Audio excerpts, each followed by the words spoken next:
मेरे बाद तुम बोलो किससे शादी रचाओगी, किससे शादी रचाओगी। मेरे बाद तुम बोलो किससे शादी रचाओगी।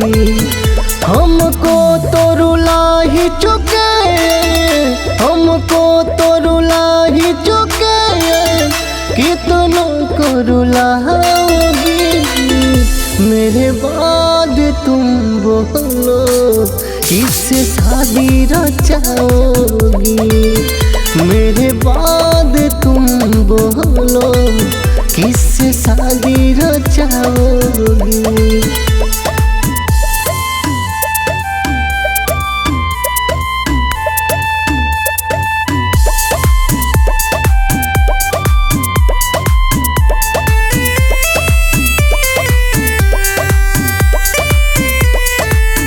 तूने जो जहर दिया मैंने हंस के पी लिया।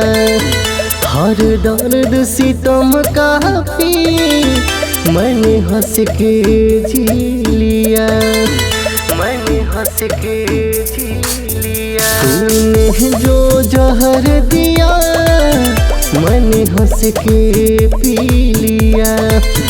हर दर्द सितम का मैंने हंस के जी लिया।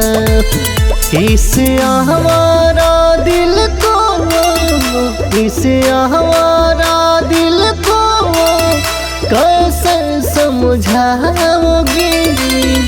मेरे बाद तुम बोलो किससे शादी रचाओगी।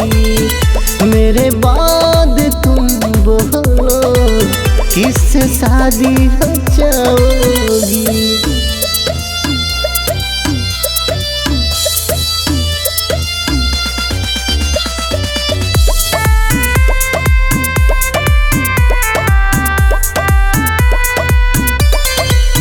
मेरे सर की कसम खाई वो झूठी थी कहानी। हम प्यार में थे पागल वो बड़ी सियानी थी, वो बड़ी सियानी थी। मेरे सर की कसम खाई सब झूठी थी कहानी। हम प्यार में थे पागल वो बड़ी सियानी थी। क्या वफा की झूठी कसम, क्या वफा की झूठी कसम सबको ही खिलाओगी। मेरे बाद तुम बोलो किससे शादी रचाओगी। मेरे बाद तुम बोलो किससे शादी रचाओगी।